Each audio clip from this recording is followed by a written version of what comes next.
नमस्कार दोस्तों, मैं हूं सात्विक बनर्जी और मेरा चैनल सैटिस कॉर्नर में आपका स्वागत है। आज एक बहुत ही इम्पोर्टेंट, बहुत ही बार्निंग और बहुत ही इंटरेस्टिंग एक टॉपिक के बारे में हम लोग डिस्कस करेंगे। कोशिश करूंगा जितना हो सकता है सिंपल वे में आपको डिलीवर कर सकूं। आज का टॉपिक है ये अफ़गानिस्तान का क्राइसिस जो चल रहा है और तालिबान कैसे अपराइजिंग हुआ, तालिबान कैसे आया, उसका थोड़ा बहुत हिस्ट्री और अफ़गानिस्तान का थोड़ा बहुत हिस्ट्री हम लोग जानने की कोशिश करेंगे। हालांकि देख रहे हैं कि हर जगह आजकल टीवी चैनल, न्यूज़ चैनल में बस यही टॉपिक चल रहा है। कहीं पे भी जाइए आप, यही टॉपिक चल रहा है। मैंने सोचा कि इसके ऊपर एक वीडियो बनाया जाए। मैं कोशिश करूँगा जितना अच्छा से, जितना सिंपल वे में आपके पास डिलीवर कर सकूँ, एक अच्छा सा स्टोरी बना के आप लोगों के सामने डिलीवर कर सकूँ, मैं कोशिश करूँगा। चलिए एक बहुत ही इंटरेस्टिंग, बहुत ही फैक्चुअल जर्नी हम लोग स्टार्ट करते हैं, राइट। तो फिर चलिए बिना टाइम वेस्ट किए हम लोग डायरेक्टली पॉइंट पे चलते हैं, स्टोरी पे चलते हैं। Let the story begins. Afghanistan का जो क्राइसिस है और तालिबान कैसे आया, तालिबान का हिस्ट्री क्या है, अफ़गानिस्तान का थोड़ा बहुत हिस्ट्री, ये सब जानने के लिए सबसे पहले हम लोगों को अफ़गानिस्तान का जो मैप है, जियोग्राफिकल मैप, इसको समझना पड़ेगा, राइट। इसको बिना समझे इसका नेबर में कौन कौन कंट्रीज़ है, कौन कौन स्टेट्स है, इसको नहीं समझने से आपको उतना अच्छा से उसका जो पॉइंट ऑफ व्यू है, इसका पूरा हिस्ट्री आपको ठीक से समझ नहीं पाओगे आप, राइट। चलिए पहले जियोग्राफिकल मैप समझते हैं। अफ़गानिस्तान जो है, अफ़गानिस्तान पाकिस्तान का साइड में है। अब पाकिस्तान कहाँ पे? पाकिस्तान हम लोग का इंडिया का नॉर्थ वेस्टर्न पार्ट में पाकिस्तान आती है, राइट। पाकिस्तान का लेफ्ट साइड में, पाकिस्तान का वेस्ट नॉर्थ साइड में अफ़गानिस्तान आती है। अफ़गानिस्तान का चारों ओर कौन कौन कंट्री है? अफ़गानिस्तान का मेनली अगर आप करंट मैप देखोगे तो करंट मैप पे आपको दिखेगा तुर्कमेनिस्तान दिखेगा, इराक दिखेगा, बहुत सारे कंट्रीज दिखेगा। ईरान दिखेगा। ईरान को छोड़ के बाकी जितने भी कंट्रीज आप देख रहे हैं, सब कंट्री पहले यूएसएसआर में था, यूनाइटेड स्टेट ऑफ सोवियत रसिया, मतलब सोवियत यूनियन। अब क्योंकि मैं 1970s का बात कर रहा हूँ, तब रसिया का कोई एग्जिस्टेंस नहीं थी, राइट। ये एक लैंडलॉक कंट्री है जिसका साइड में कोई सी वगैरह, ओशन वगैरह नहीं है। एक साइड में, लेफ्ट साइड में अफगानिस्तान के एक साइड में ईरान थी, एक साइड में सोवियत यूनियन था। और सोवियत यूनियन एक बहुत बड़ा कंट्री था। आप सोचिए कि उसके अंदर 15 कंट्री उसका बाहर निकला सोवियत यूनियन से 1991 में। वो एक अलग से वीडियो बनाऊंगा, ठीक है। कितना बड़ा कंट्री होगा, बहुत पावरफुल कंट्री था वो। यूनाइटेड स्टेट्स ऑफ अमेरिका, मतलब अमेरिका से बहुत, मतलब हेड टू हेड टक्कर दे सकता था वो। इकोनॉमिकली बोलिए, मिलिट्री वाइज, ठीक है, इंटेलिजेंस वाइज, हर एस्पेक्ट में, स्पेस वाइज, हर एस्पेक्ट में वो हेड टू हेड टक्कर देता था। और ईरान भी, उस टाइम में ईरान भी अच्छा खासा पॉलिटिकली मतलब स्ट्रॉन्ग कंट्री था। नेबर को समझना ज़रूरी है। तो जिसका नेबर ऐसा टाइप का हो तो डेफिनेटली उसका इम्पैक्ट तो उस कंट्री के ऊपर होता ही होता है। आप देख रहे हो चाइना, पाकिस्तान, उसका इफेक्ट हम लोग इंडिया पे पड़ रहा है ना, right. In that particular scenario you can से कि सोवियत यूनियन का इम्पैक्ट आएगा। और हाँ, सोवियत यूनियन का इम्पैक्ट आया भी था, क्योंकि सोवियत यूनियन कम्युनिस्ट कंट्री था, अफगानिस्तान भी कम्युनिस्ट कंट्री था। हाँ एग्जैक्टली, अफगानिस्तान एक 90% मोर देन पॉपुलेशन मुस्लिम है, मगर वो एक कम्युनिस्ट कंट्री था सबसे पहले। और मैं जहाँ का बात कर रहा हूँ 1970s का बात कर रहा हूँ। हम लोग का ये कहानी स्टार्ट होता है 1970-1975 उस दौरान से अगर नहीं बताऊँगा तो आपको उतना अच्छा से समझ में नहीं आएगा। चलिए 1975 में आपको लेकर चलता हूँ अफ़गानिस्तान में। तब से शुरू करता हूँ कि जर्नी क्या होता है वहाँ से। 1975 से अगर हम लोग शुरू करते हैं, 1975 में क्या हुआ, अफ़गानिस्तान का जो नेबरिंग कंट्री था, मैं बोला ईरान, उसमें एक बहुत बड़ा रिवोल्यूशन आ गया, एक इस्लामिक रिवोल्यूशन आ गया। क्यों आ गया मैं बहुत शॉर्ट में बताऊंगा, इतना डिटेल्स में नहीं जाऊंगा, इसके बारे में मैं दूसरा वीडियो बनाऊंगा। 1975 में क्या हुआ, ईरान में जो प्रेसिडेंट था उसका नाम था शाह। अब शाह ने साथ वो एक्चुअली वेस्टर्न कल्चर को ज़्यादा फॉलो करता था, अपना कंट्रीज़ में वेस्टर्न कल्चर को ज़्यादा इम्प्लाई किया। वहाँ का रहन सहन, खान पान, हर चीज़ वेस्टर्न कंट्री को फॉलो करता था वो लोग, ठीक है। जो एक्चुअली वहाँ का जो लोकल लीडर्स है, रिलीजियस लीडर्स है, बहुत सारा मास मेजोरिटी को पसंद नहीं था। तो उसी का दौरान क्या हुआ, बहुत सालों से ऐसा चलता रहा था। तो वहाँ का जो एक लीडर था, एग्जाइल में था वो, पहले फ्रांस में था, उसका नाम था आयतुल्लाह अल खमेनी। उसने क्या किया, ईरान में आया और रिवोल्यूशन कर दिया। 1975 के बाद से इतना रिवोल्यूशन हो गया कि वो शाह जो था उसको ओवरथ्रो कर दिया। और वो शाह जो था वो अमेरिका में फ्ली कर गया, भाग गया अमेरिका। तो एक turmoil situation, political turmoil situation आ गया था ईरान में। मगर क्या होता ईरान में एक उसी के दौरान ईरान में एक इस्लामाइजेशन शुरू हुआ, Islamic Republic of Iran can say. तो ईरान में इस्लामाइजेशन आ गया। सो ईरान में वेस्टर्न कल्चर रहा नहीं, वहाँ का जो रहन सहन स्टाइल है सब कुछ चेंज हो गया, ओवरथ्रो हो गया, प्रेसिडेंट ओवरथ्रो हो गया। अब मैं ये चीज़ मैं क्यों बता रहा हूँ, क्योंकि इससे इम्पैक्ट होता है इसका नेबरिंग कंट्री अफगानिस्तान, ठीक है, इम्पैक्ट हुआ था, ठीक है। तो चलिए अब 1975 से हम लोग चलते हैं 1979 में।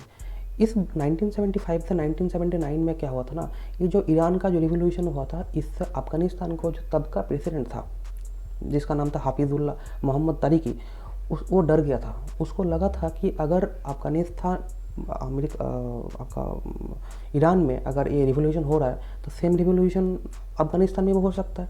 क्यों हो सकता है? क्योंकि अफगानिस्तान का जो सिटी साइड है वहाँ पे वेस्टर्न कल्चर सेम ईरान की तरह चलता था।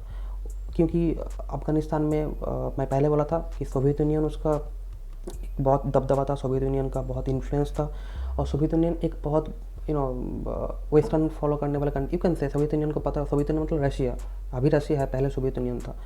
सोवियत यूनियन का इन्फ्लुएंस आएगा, वेस्टर्न कल्चर वहाँ पे था, ठीक है। वहाँ का स्कूल वगैरह, कल्चर वगैरह, dress code, everything was like western countries.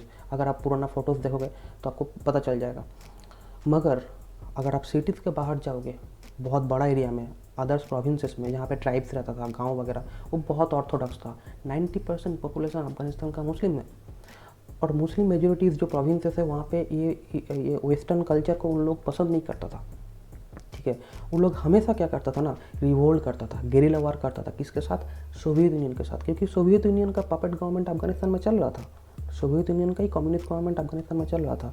Soviet union का ट्रूप्स था वहाँ पे, टैंक्स था, सब कुछ था, सबके साथ वहाँ पे कंटिन्यूसली मारा मारी लड़ाई चल रहा था बहुत सालों से, ठीक है। थोड़ा बहुत करके आप देखे होंगे रैम्बो मूवी में, सेम टाइप का। एनीवे, सो ये जो सिचुएशन था, इससे अफगानिस्तान का जो तब का प्रेसिडेंट था तारिकी, वो डर गया था। उसको लगा था कि शायद मुझे भी ओवरथ्रो कर दे वो और ट्राइब्स वाला। और वो ट्राइब्स वालों को क्या बोला जाता था? उन लोगों को मुजाहिद बोला जाता था। मुजाहिद मतलब क्या है कि जो कौम के लिए लड़ता है, और यू कैन से जो रिलीजन के लिए लड़ता है, उन लोग मुजाहिद बोला जाता है, ठीक है, दीन के लिए लड़ता है। तो मुजाहिद लोग आके अगर ओवरथ्रो कर दे, ये डर बैठ गया था तब का अफगानिस्तान का जो कम्युनिस्ट लीडर्स था सब में, ठीक है। मीनवाइल तो उन लोगों ने क्या किया, ये थोड़ा बात बता दूँ एक लाइन में। तो मीनवाइल क्या किया ना, जो उसका तब का प्रेसिडेंट था, ठीक है, तारिकी, उसने कोशिश किया कि कम्युनिस्ट आइडियोलॉजीज, वेस्टर्न कल्चर है, उसके साथ में इस्लामाइजेशन का भी थोड़ा वहाँ पे धीरे धीरे फीड करता रहूँ, ठीक है। तो कि जो ट्राइबल्स वगैरह है या फिर जो ज़्यादा ऑर्थोडॉक्स वगैरह है, उन लोगों को भी प्लीज़ कर सकूँ। अपना खुद का देख रहा था वो, राइट, पॉलिटिक्स सोच रहा था वो। मीनवाइल क्या हुआ, 1979 में वो जो तारिक है, अफगानिस्तान का जो प्रेसिडेंट है, उसको वो एसेसिनेट हो गया। किसने एसेसिनेट किया? उसी का एक पार्टी का मेंबर था हाफिजुल्लाह अमीन बोल के, उसने एसेसिन कर दिया। अब किसी कंट्री का प्रेसिडेंट का एसेसिन हो जाता है तो ऑब्वियसली उस कंट्रीज में ऑल ऑफ ए सडन एक पॉलिटिकल टर्मोइल आ जाता है, एक अफगानिस्तान का जो टर्मोइल सिचुएशन, वो जो कैओस सिचुएशन तब चल रहा था, उस टाइम में सबसे ज़्यादा नुकसान किसको हुआ था, सबसे ज़्यादा प्रॉब्लम किसको फेस हो रहा था? अफगानिस्तान को हो रहा था, उनका कॉमन सिटीजन्स को हो रहा था, ठीक है, एक सिविल प्रॉब्लम हो गई थी। और दूसरा प्रॉब्लम्स हो रही थी आपका सोवियत यूनियन को। सोवियत को क्यों प्रॉब्लम हो रही थी? क्योंकि सोवियत का वहाँ पे थोड़ा दबदबा धीरे धीरे टेंशन में आ रहा था। क्यों आ रहा था? क्योंकि देखिए वहाँ पे इस्लामाइजेशन का थोड़ा बिगिनिंग हो गया था, मैं पहले बताया था, ठीक है। इनफैक्ट ऐसा हो गया कि अफगानिस्तान का जो फ्लैग था वो रेड कलर का था, क्योंकि मैं पहले बोला था अफगानिस्तान कम्युनिस्ट कंट्री था, राइट। तो उसका फ्लैग भी चेंज हो गया, उसका फ्लैग रेड से चेंज हो गया। अब फ्लैग चेंज हो गया, पॉलिटिकल सिचुएशन चेंज हो रहा है, धीरे धीरे सिचुएशन का माहौल ख़राब हो रहा है। तो सोवियत यूनियन का प्रॉब्लम हो रहा था, सोवियत यूनियन का ग्रिप धीरे धीरे थोड़ा लूजन अप हो रहा था, ठीक है। अब इसी चीज़ को फ़ायदा उठाने के लिए सबसे पहले स्टेप इन किया यूएसए ने स्टेप इन करने का सबसे बड़ा रीज़न था कि कुछ साल पहले जब कोल्ड वॉर चल रहा था, तभी तो कोल्ड वॉर तो तब भी चल रहा, वियतनाम में, आपको शायद पता होगा, या मैं दूसरा वीडियो बनाऊंगा इसके ऊपर भी, बहुत ही इंपॉर्टेंट टॉपिक है वियतनाम वॉर। वियतनाम में और इथियोपिया में यूएस को बहुत ह्यूमिलेशन फील करना पड़ा था, बहुत ही ज़्यादा ह्यूमिलेशन हुआ था, ठीक है।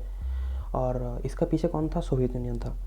सोवियत यूनियन वियतनाम इथियोपिया में इतना एम्यूनेशन सप्लाई किया था, यूएस ने एम्यूनेशन सप्लाई किया था, दोनों में कोल्ड वॉर चल रहा था, बीच में मर रहा था कॉमन सिटीजन्स, मगर अल्टीमेटली क्या हुआ, ये अमेरिका को वहाँ से ट्रूप्स विथड्रॉ करना पड़ा। बहुत एक अच्छा खासा शिकस्त उन लोगों को हार उन लोगों को एक्सेप्ट करना पड़ा था यूएस को। तो इतना ह्यूमिलेशन यूएस को मिला था, यूएस को लगा कि चलिए अब ये एक बहुत अच्छा सिचुएशन है कि अफ़गानिस्तान में हम लोग स्टेप इन करें ताकि सोवियत यूनियन को वहाँ से भगा सके, उन लोगों को एक अच्छा खासा सबक सिखा सको।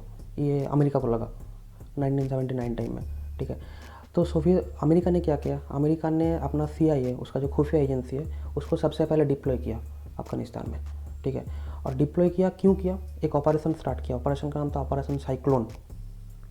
सो डिप्लॉय करने का उन लोगों का सबसे पहला जो टारगेट था, ऑब्वियसली सबसे पहला टारगेट क्या होगा, anti government elements, anti Soviet elements जो है उन लोगों के साथ उन लोगों का जो हैंड्स ज्वाइन करना। कौन था, मुजाहिदीन वाला, मैं पहले बोला था मुजाहिदीन। तो अमेरिका ने क्या किया, मुजाहिदीन वालों के साथ हाथ मिला लिया, जो ट्राइबल्स वाला है मुजाहिदीन, उन लोगों के साथ हाथ मिला लिया, ठीक है। अब मुजाहिदीन वालों के साथ हाथ मिलाने से तो नहीं होगा, उन लोगों को billions of dollar, millions of dollars support करने लग गया, इन्वेस्टमेंट किया, बहुत एम्यूनेशन, मतलब सोचिए ना, ऊपर से हेलीकॉप्टर से मतलब लाखों एम्यूनेशन, अच्छा खासा stinger missiles, high technology ammunition supply किया करता था, ताकि वो गेरिला वॉर वाला जो है मुजाहिदीन वाला, वो सोवियत यूनियन से जो चल रहा था बहुत दिन पहले से, गेरिला वॉर बहुत सालों से, वो इंटेंसिफाई हो जाए। और हुआ भी ऐसा। अफगानिस्तान को बहुत खतरनाक हार लग रहा था, सोवियत यूनियन को खतरनाक हार का सामना करना पड़ा। वो लोग सोचा नहीं था कि इतना ये मुजाहिद वालों को इतना अच्छा पावरफुल एम्यूनेशन मिल जाएगा। सबको कौन रहा था, यूएस दे रहा था। सो अमेरिका ने सोचा कि ये अच्छा खासा मौका है, ठीक है, और वो लोग पावर बढ़ाने लग गए मुजाहिदीन वालों का।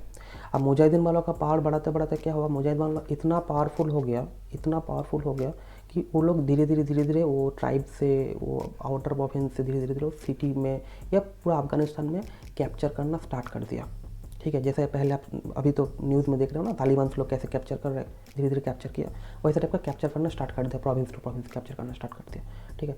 अब कैप्चर किया तो चलिए, फिर भी इतना पेस में नहीं किया था, धीरे धीरे सब कुछ धीरे धीरे हो रहा था, मगर सिचुएशन बहुत ख़राब था, ठीक है। सो क्या हुआ, अब 1979 से हम लोग आगे जाएंगे तो मीनवाइल 1988 में हम लोग जाके रुकना पड़ेगा, क्योंकि 1979 से 1988 तक जो सिचुएशंस था वो एक कंसिस्टेंस था। सिचुएशन टर्मोइल था, डिसबैलेंस पॉलिटिकल सिनेरियोस था, सिविल वॉर चल रहा था, बहुत कुछ मारामारी, खून खराबी, सब कुछ चल रहा था, ठीक है। मगर सिचुएशंस कुछ इतना ज़्यादा हैपनिंग्स नहीं हुआ कि मैं आपको बताऊँ। हैपनिंग्स 1988 के बाद से हो रहा है या 1988 से होगा, ठीक है। मीनवाइल क्या किया, पाकिस्तान उंगली करना स्टार्ट कर दिया। आपको पता ही है कि दो नेबर, पाकिस्तान कोई नेबर के साथ अच्छा से नहीं रह सकता। इंडिया के साथ जैसा प्रॉब्लम क्रिएट कर रहा है वो अफगानिस्तान के साथ भी प्रॉब्लम क्रिएट कर रहा था। तो पाकिस्तान ने क्या किया, इंटरनल मैटर में हाथ लगाना स्टार्ट कर दिया। पाकिस्तान के साथ अमेरिका का एक अच्छा खासा बॉन्डिंग हुआ, क्योंकि पाकिस्तान भी चाहता था कि वो मुजाहिद वाला आके कैप्चर करे, ठीक है। तब का जो अफ़गानिस्तान का प्रेसिडेंट था उसका नाम था नाजीबुल्लाह। अब नाजीबुल्लाह जो है उसको पता था कि अफ़गानिस्तान में पाकिस्तान बहुत ज़्यादा इंटरफेयर कर रहा है, ठीक है। सोवियत यूनियन धीरे धीरे कम होता लगा, क्योंकि सोवियत यूनियन का क्या है ना, जितना टाइम 1979 से धीरे धीरे सोवियत यूनियन का इंटरनल मैटर इतना ज़्यादा प्रॉब्लमेटिक हो रहा था कि वो एक्सटर्नल कोच भी दूसरा कंट्रीज़ में उतना ज़्यादा फोकस नहीं कर पा रहा था। मैं पहले बोला था कि सोवियत यूनियन 1991 में डिवाइड हो गया था, 15 कंट्री सोवियत यूनियन से बाहर निकल गया था। जैसे फॉर एग्जांपल यूक्रेन बोलिए, जॉर्जिया बोलिए, अजरबैजान बोलिए, तुर्कमेनिस्तान, उज़्बेकिस्तान, कजाकिस्तान, जितना भी कंट्रीज आपको पता है ना सेंट्रल एशिया का, सब कुछ सोवियत यूनियन से बाहर आया था। सोवियत यूनियन खुद को लेके इतना बिजी हो गया कि उतना ज़्यादा फोकस नहीं कर पाया अफगानिस्तान के ऊपर, जिसका सबसे बड़ा लाभ पहुँचा किसको, अमेरिका को पहुँचा, पाकिस्तान को पहुँचा, और वो मुजाहिदीन वालों को पहुँचा। सो 1988 में क्या किया, 1989 में क्या हुआ, वो जो उसका तब का प्रेसिडेंट था नाजीबुल्लाह, उसने क्या किया, एक जेनेवा कन्वेंशन, मैं इसके बारे में दूसरा कभी बताऊंगा, एक MOU साइन किया कि चलिए पाकिस्तान भी अफगानिस्तान के इंटरनल मैटर में कुछ नोज पुलिंग नहीं करेगा, इंटरफेयर नहीं करेगा। सोवियत यूनियन अपना ट्रूप्स उठा लेगा, सोवियत यूनियन को बाहर जाना पड़ेगा, ट्रूप्स को उठा लेगा। यूनाइटेड स्टेट्स, अमेरिका भी अपना जो इतना भी सपोर्ट है सब कुछ उठा लेगा, ताकि सिचुएशन जो अफ़गानिस्तान में है वो थोड़ा स्टेबल हो, धीरे धीरे स्टेबल हो। बस कॉमन पर्सन का चलते, कॉमन पीपल का चलते वो सिचुएशन को स्टेबल करने के लिए एक लास्ट कोशिश किया गया था तब, ठीक है। हालांकि वो फिर से बेकार हो गया, मगर फिर भी कोशिश एक थोड़ा बहुत किया गया था, मैं बोल सकता हूँ। मेरा पर्सनल पॉइंट ऑफ व्यू है कि वो कोशिश था, जेन्युइन कोशिश। मगर अफ़गानिस्तान का फेट कुछ दूसरा चीज़ लिख रहा था। तो जो होने वाला था अफ़गानिस्तान के साथ वो और भी ख़तरनाक था, और भी डेविलिश उनका नसीब आने वाला था अफ़गानिस्तान का। उसके बाद 1991 में actually officially Soviet union collapse हो गया। हिस्ट्री का एक बहुत बड़ा इंपॉर्टेंट टॉपिक है, इसके ऊपर मैं ज़रूर एक वीडियो बनाऊंगा, कोशिश करूंगा अगर आप लोग सपोर्ट करें तो। सो मैं बैक टू द पॉइंट, 1991 में ऑफिशियली सोवियत यूनियन कोलैप्स हो गया। अब क्या हुआ कि सोवियत यूनियन का उतना ज़्यादा तो प्रेजेंस रहा नहीं। अब 1992 में वो जो मुजाहिद था, जो मैं बोल रहा था ट्राइब्स वगैरह, वो सब ने एक्चुअली ऑफिशियली अफ़गानिस्तान को कैप्चर कर लिया। पूरा अफ़गानिस्तान के सिविल वॉर जीत गया, ठीक है। ऑफिशियली वो लोग अफ़गानिस्तान का जो पावर है उन लोगों ने गेन कर लिया। अब उन लोगों का जो लीडर था मुजाहिद वाला, उसका नाम था बहारुद्दीन रब्बानी। बहारुद्दीन रब्बानी ने पावर गेन किया, रूल करना स्टार्ट कर दिया। मगर होता क्या है कि उन लोगों का जो मुजाहिदीन वाला का ग्रुप है वो बहुत छोटा डिफरेंट ग्रुप में डिवाइड किया हुआ था। ट्राइब्स था ना, ये ट्राइब वो ट्राइब, पश्तून नन पश्तून, बहुत सारा ग्रुप डिवाइड किया हुआ था, जिसमें अंदर में एक प्रॉब्लम्स चल रहा था, सबका बीच में झमेला चल रहा था। सब तो पॉलिटिक्स है ना, इन लोगों को भी पावर हंग्री है, उन लोगों को पावर हंग्री है। कोई अगर पर्टिकुलरली बोले कि मैं कुछ सोसाइटी के लिए कॉमन पीपल के लिए काम करूँगा, तो इट्स कम्प्लीटली अटरली नॉनसेंस, गलत है। सबको पावर का चिंता था, सबको पावर का ग्रिड था। तो anyway back to the point, तो अपने में झगड़ा स्टार्ट हो गया उन लोगों का। अब मीनवाइल क्या चल रहा था, मुल्ला उमर बोल के उसी मुजाहिदीन का एक लीडर भी था, ठीक है। बहारुद्दीन रब्बानी मेन लीडर था जो रूल कर रहा था 1992 से। मगर एक मुल्ला उमर बोल के एक मुजाहिद का एक दूसरा लीडर था, जो एक पश्तून था। पश्तून एक कम्युनिटी है, एक एथनिक ग्रुप है पश्तून, उसका लीडर था। और एक हार्डकोर इस्लामिक लीडर था। उसको बहारुद्दीन रब्बानी का जो रूलिंग प्रोसीजर उतना ज़्यादा पसंद नहीं था। वो और भी ज़्यादा हार्डकोर था, वो बहुत ज़्यादा हार्डकोर था, इस्लामिक था, मुस्लिम था, ठीक है। उसने क्या किया, 50 मदरसा स्टूडेंट को लेके पाकिस्तान में जाकर ट्रेनिंग लिया।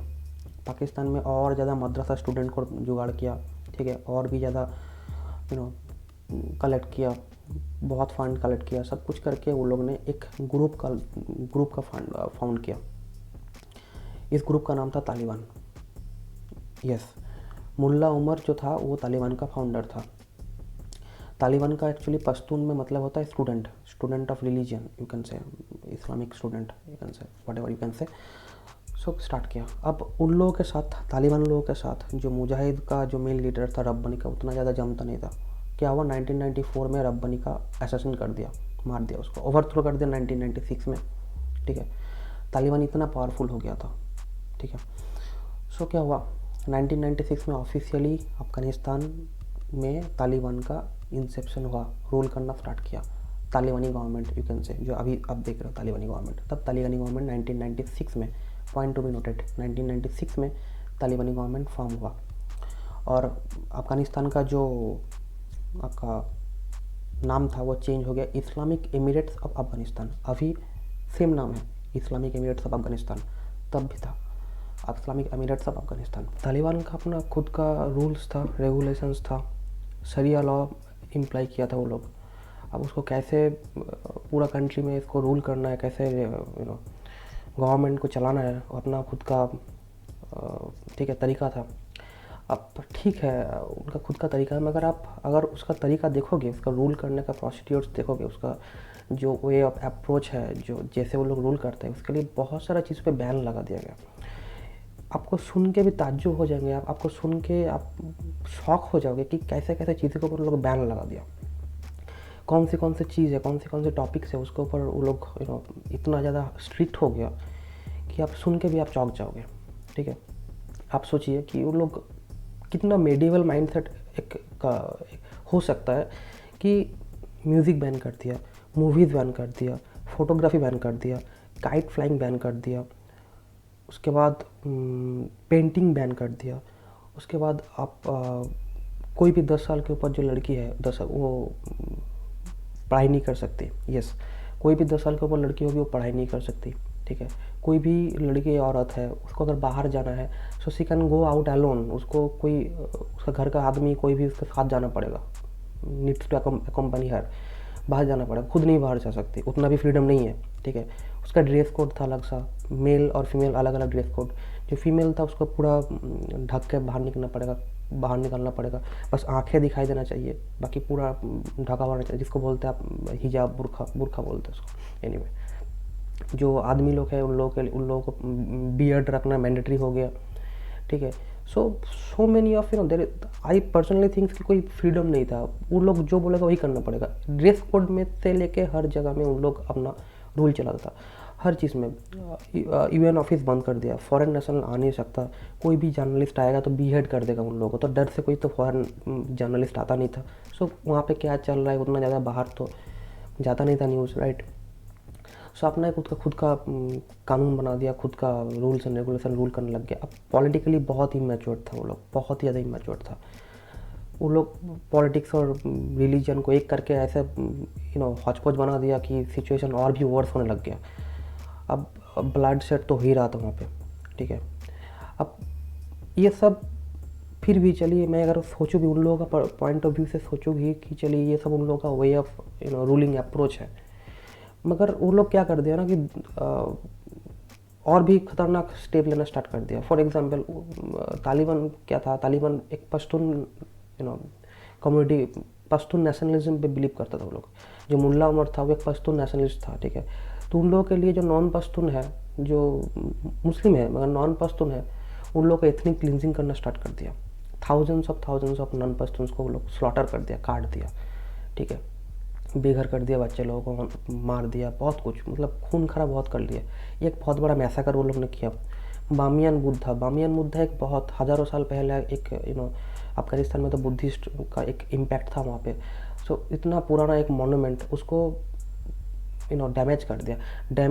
कर दिया बोलना ठीक नहीं होगा। अगर टू बी स्पेसिफिक मैं कहूँ तो मतलब ऐसे डैमेज किया कि आप सोच नहीं पाओगे, कि तोप के सामने ला के उड़ा दिया उसको, जितना हो सकता है मोर देन 70 to 80% पूरा स्ट्रक्चर को डैमेज कर दिया, इतना बड़ा बामियान बुद्धा का, ठीक है। उन लोगों के लिए दूसरा मज़हब, दूसरा जो कम्युनिटी कुछ मायने ही नहीं रखता था, इतना खतरनाक था, कुछ मायने नहीं रखता। जस्ट लाइक सब मैड डॉग्स, सब mad street dogs you can से।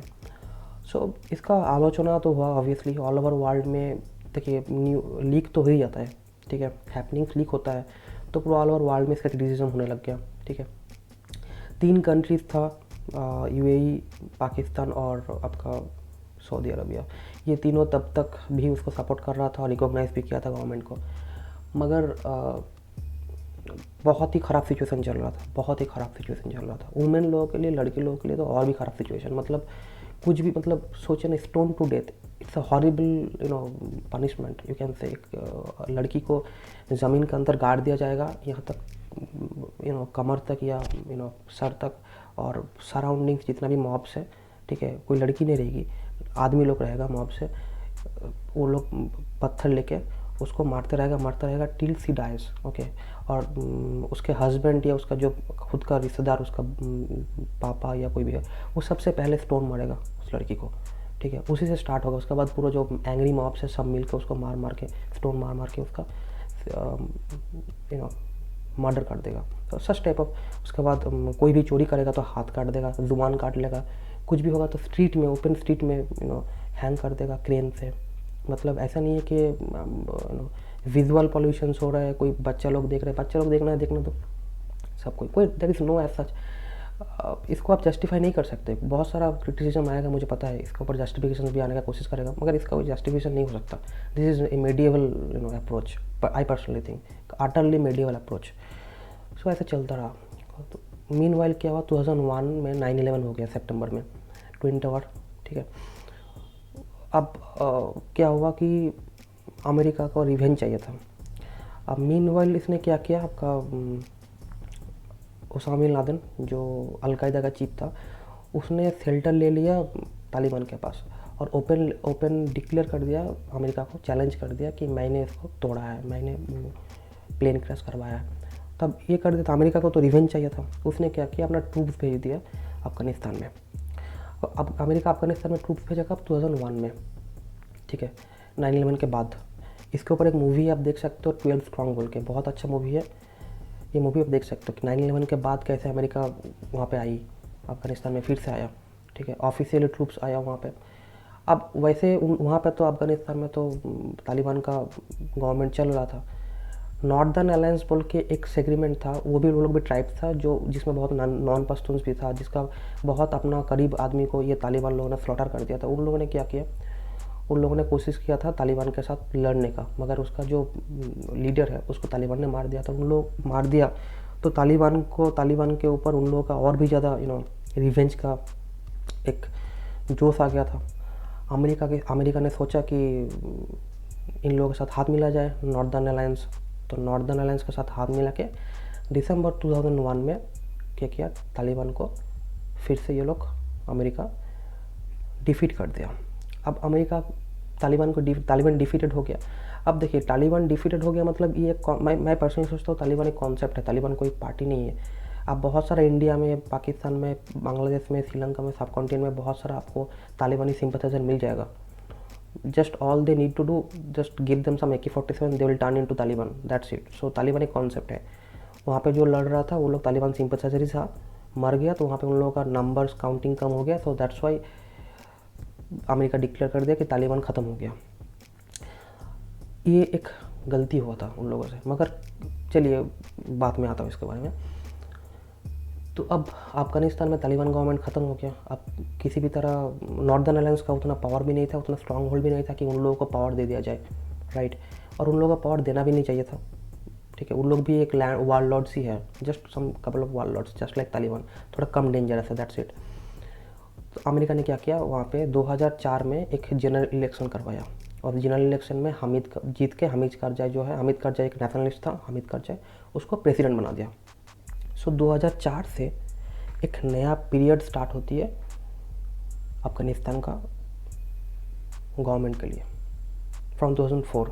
और यहाँ पे इंडिया के साथ अफ़गानिस्तान का रिलेशनशिप भी धीरे धीरे स्टार्ट हुआ। सो इंडिया के साथ अफ़गानिस्तान का रिलेशनशिप भी क्या है, 2004 से बेटर होना स्टार्ट हुआ। तो ये एक दूसरा पीरियड है, ठीक है। अफ़गानिस्तान के लिए एक नया होप लाई थी। ऑब्वियसली अफ़गानिस्तान का डेवलपमेंट बहुत ज़्यादा 2004 के बाद से ही हुआ था। जितना भी क्रिकेटर बोलो, आप सिंगर बोलो, फिल्म प्रोड्यूसर, बहुत सारा था वहाँ पे, मॉडलिंग भी हुआ था वहाँ पे। यू कांट इवन इमेजिन कि अफ़गानिस्तान वुमेन मॉडलिंग भी करती थी। सब 2004 के बाद से हुआ था, क्योंकि दोज गाइज हैव फ्रीडम। अभी अफ़गानिस्तान का डेवलपमेंट तो स्टार्ट हो गया था। इंडिया बहुत इन्वेस्ट किया, इंडिया ऑलमोस्ट $3 बिलियन इन्वेस्ट किया वहाँ पे। इंडिया डैम बनाया, इंडिया अफ़गानिस्तान फ्रेंडशिप डैम बनाया, इंडिया वहाँ का पार्लियामेंट बिल्डिंग बनाया 2000 करोड़ खर्चा करके। इंडिया के साथ रिलेशनशिप बहुत अच्छा हुआ। इंडिया को एक बहुत अच्छा प्लेटफॉर्म मिल गया था पाकिस्तान से काउंटर करने के लिए। बहुत अच्छा प्लेटफॉर्म मिल गया था वहाँ पे, क्योंकि सब किसी को एक एलाइज चाहिए होता है। अब पाकिस्तान चाइना को काउंटर करने के लिए इंडिया का एक एलाइज था अफ़गानिस्तान, और अफ़गानिस्तान के साथ पाकिस्तान का एक बहुत पुराना एंटी रिश्ता था, पसंद नहीं करता था एक दूसरे को। तो ऑब्वियसली अफ़गानिस्तान इंडिया को सपोर्ट करता था, राइट। तो इंडिया के साथ अफ़गानिस्तान का एक बहुत अच्छा रिलेशनशिप बिल्डिंग होने लग गया तब से, 2004 के बाद से। मेनली अटल बिहारी वाजपेयी ने उसका एक बुनियाद खड़ा कर दिया था। अब क्या हुआ, देखिए, अब सब कुछ ठीक ठाक चल रहा था, मगर अमेरिका को अभी तक ओसामा बिन लादेन मिला नहीं था। अमेरिका को ओसामा बिन लादेन को ढूंढ के मारना है, राइट। तो उसने बॉम्बिंग कंटिन्यू जारी रखा, ड्रोन बॉम्बिंग हर कुछ कर रहा था, ठीक है। पाकिस्तान का जो बॉर्डर एरियाज़ है, वाजिरिस्तान, स्वाट एरिया, पेशवार से लेके पूरा जो बॉर्डर एरिया है अफ़गानिस्तान का एरिया, हर जगह जहाँ जहाँ तालिबान दिखा, जहाँ जहाँ TTP दिखा, जहाँ जहाँ अलकायदा का दिखा, बंकर दिखा, टेररिस्ट दिखा, हर जगह ड्रोन से हमला चला रहा था। बाई हुक और बाई क्रुक अमेरिका को ओसामा बिन लादेन चाहिए था। अमेरिका को लग गया था कि तालिबान को पूरी ख़त्म करना इम्पॉसिबल है, क्योंकि तालिबान एक माइंडसेट है, ठीक है। उन लोगों का मेन टारगेट था किसी भी तरह ओसामा बिन लादेन को पकड़ो, कैप्चर करो, मार दो, ठीक है। इसी का चलते ये लोग बहुत बॉम्बिंग किया और इससे हुआ क्या, बहुत ज़्यादा कोलेटरल डैमेज होने लग गया, बहुत ज़्यादा। आप सोचिए लगभग 3,500 NATO सोल्जर्स मार्टियर हो गया, शहीद हो गया। लगभग 40,000 के आसपास जो कॉमन सिटीजन है वो लोग मर गया, ठीक है। उसके साथ लगभग हज़ारों की तादाद में लगभग 65,000 आपका जो अफ़गानिस्तानी पुलिस है, अफ़गानिस्तानी लोकल सोल्जर्स है, वो लोग भी शहीद हो गया, मर गया, ठीक है। इसके साथ बहुत पैसा खर्चा हुआ, बहुत पैसा खर्चा हुआ। आप सोचिए $2 ट्रिलियन खर्चा किया अमेरिका ने फ्रॉम 2001 to 2021। अगर आप क्यूमुलेटिव वैल्यू दोगे $2 ट्रिलियन मतलब 14 लाख करोड़। 14 लाख करोड़ मतलब सोचिए कि हम लोग का जो अंबानी है, मुकेश अंबानी जी, उनका अगर आप प्रॉपर्टी करोगे तो उनका टोटल प्रॉपर्टी का 3-4 गुना ज़्यादा प्रॉपर्टी अमेरिका खर्चा कर दिया बस एक ऑपरेशन के चलते। किसको? बस ओसामा बिन लादेन को मारना है। मेन मुद्दा तो उन लोग का वही था, ठीक है। सो आप समझिए कि कितना खर्चा कर दिया, ठीक है। अब मीनवाइल क्या हुआ, ऐसा चलता रहा। 2012 साल में ओसामा बिन लादेन को मारा गया अबोटाबाद पाकिस्तान में, ठीक है। अमेरिका ने ढूंढ लिया और मार दिया। इसके ऊपर एक मूवी है ज़ीरो डार्क 30 बोल के, आप देख सकते हो, अच्छी मूवी है। उसके साथ 2013 में क्या हुआ, मुल्ला उमर जो तालिबान का फाउंडर था वो एक अननोन डिजीज़ में मर गया। तब अमेरिका का कोई कॉज नहीं था वहाँ पे रहने का, तालिबान का वहाँ पे अफ़गानिस्तान में। So they started preparing to withdraw troops. सोचना स्टार्ट किया था, ठीक है, कि अब ट्रूप को उठा लूँगा वहाँ से। अब क्या हो रहा था ना कि मुझे पर्सनली, मैं जितना डॉक्यूमेंट्रीज देखा हूँ, मैं जितना न्यूज़ पढ़ा हूँ, मुझे पर्सनली लगता है, मैं बिलीव करता हूँ कि अमेरिका को पता था, बहुत अच्छी तरह से पता था कि तालिबान धीरे धीरे और ज़्यादा स्ट्रांग होते जा रहा है, और हुआ भी था। चाइना का बहुत मॉनेटरी फंडिंग चल रहा था, पाकिस्तान का बहुत सपोर्ट था, ठीक है। और 2001 में सबको जैसे लगा था कि आपका तालिबान डिफीटेड हो गया, वो लोग अपना स्ट्रांग होल्ड बना रहा था, एक के बाद एक कैप्चर कर रहा था, सेम जैसे वो लोग किया था 1988 के बाद से। 1989 के टाइम में जब मुजाहिद लोग कर रहा था, सेम अप्रोच ये लोग कर रहा था 2001 के बाद से। अपना ट्रेनिंग ले रहा था, पाकिस्तान से सपोर्ट ले रहा था, मॉनेटरी फंडिंग चाइना से ले रहा था। ऐसा करते करते वो लोग एक प्रोविंसेस कैप्चर कर रहा था। सबको सब कुछ पता था। I told you previously, earlier I told you कि ये पॉलिटिक्स है, सबको सब कुछ पता है। कॉमन सिटीजन्स के बारे में किसी को फ़र्क नहीं पड़ता, कौन कर रहा है क्या, सब बाहर में जाए, उन लोग कॉमन सिटीजन के बारे में किसी को कोई फ़र्क ही नहीं पड़ता। ऐसा करते करते तालिबान बहुत स्ट्रांग हो गया, बहुत ही ज़्यादा स्ट्रांग हो गया। 2020 में आके डोनाल्ड ट्रम्प जब तब का प्रेसिडेंट था अमेरिका का, उसने डिक्लेयर कर दिया कि हम लोग ट्रूप्स को विथड्रॉ कर लेंगे। 10,000 अमेरिका का ट्रूप्स वहाँ पे था, रेस्ट अमेरिका ब्रिटेन मिला के हम लोग विथड्रॉ कर लेंगे, ठीक है। तब ये ऑलरेडी ऑफिशियली सबको पता था कि तालिबान बहुत स्ट्रांग हो गया है। ऑलमोस्ट 75 to 80,000 ट्रूप्स तालिबान के अंदर है, हाईली ट्रेंड, पाकिस्तान से ट्रेंड हुआ है, चाइना से फंडिंग किया हुआ है, हाईली ट्रेंड। और चाइना और पाकिस्तान का एक लाइन बोल दूँ, चाइना और पाकिस्तान का इंटरेस्ट भी था। पाकिस्तान को पता था कि अफगानिस्तान में इंडिया का बेस है, अफगानिस्तान इंडिया का एलाइज है, तो ये पाकिस्तान के लिए खतरा था। और चाइना को पता था कि पाकिस्तान का इंटरेस्ट में उसको काम करना है, क्योंकि चाइना का इन्वेस्टमेंट है जो अफगानिस्तान और ईरान को लेके इंडिया एक छाबार पोर्ट बना रहा था ईरान में। ये एक दूसरा वीडियो बनाऊंगा, एक बहुत इंपॉर्टेंट टॉपिक है। जो चाइना और पाकिस्तान का जो ग्वादर पोर्ट है बलूचिस्तान में, उसका काउंटर पार्ट था, इंडिया और ईरान बना रही थी। तो चाइना को अच्छी तरह से पता था कि मुझे किसी भी तरह अफगानिस्तान में उन लोगों को, इंडिया को वहाँ से भगाना है, सिंपल एज दैट। इंडिया के साथ वहाँ पे लिंक अप नहीं रखना चाहिए। पाकिस्तान को सपोर्ट किया, पाकिस्तान को भी पता था, और उन लोगों ने तालिबान को सपोर्ट किया। तालिबान आ गया, पता है आपको, 2001 में पूरा ट्रूप्स, 2021 में अभी लास्ट महीने में पूरा ट्रूप्स विथड्रॉ हो गया। अभी कुछ दिन पहले लास्ट ट्रूप भी चल गया। With in couple of weeks, 2 हफ्ते के अंदर, 2 हफ्ते के अंदर पूरा अफगानिस्तान को कैप्चर कर लिया तालिबान ने, पूरा तालिबान ने कैप्चर कर लिया, ठीक है। चाइना के साथ हाथ मिला लिया, चाइना के साथ शेक हैंड हो गया। आपका तालिबान ने बोल दिया कि चाइना के साथ इंटरनल मैटर में उइगुर वाला में मैटर है, इसके बारे में मैं दूसरा वीडियो बनाऊंगा। बहुत सारा वीडियो हो जाएगा इससे, मुझे पता है। इसके बारे में दूसरा वीडियो बनाऊंगा, Uyghur Muslims operation in China. तो चाइना को बोल दिया कि हम लोग आप लोगों का, क्योंकि चाइना के साथ बॉर्डर शेयर करता है, तो मैं कोई दिक्कत नहीं करूँगा। आप लोग हम लोगों का ज़मीन यूज़ कीजिए, बिजनेस कीजिए, कुछ भी कीजिए। तालिबान के साथ चाइना का हो गया, तालिबान के साथ चाइना का तो था ही एक, सॉरी तालिबान के साथ पाकिस्तान का तो एक रिलेशनशिप अच्छा ही था, उसका फोरफादर है। इंडिया का डिप्लोमेटिक एक बहुत बड़ा फेलियर है, बहुत ही बड़ा फेलियर है इंडिया का।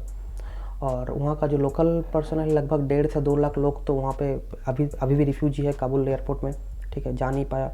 सबका फ्यूचर अभी क्वेश्चन मार्क में है, क्या होगा। फिर से वही रूल आएगा, फिर से वही टिरानी आएगा, फिर से वही टर्मोइल सिचुएशन आएगा, क्या होगा किसी को कुछ पता नहीं।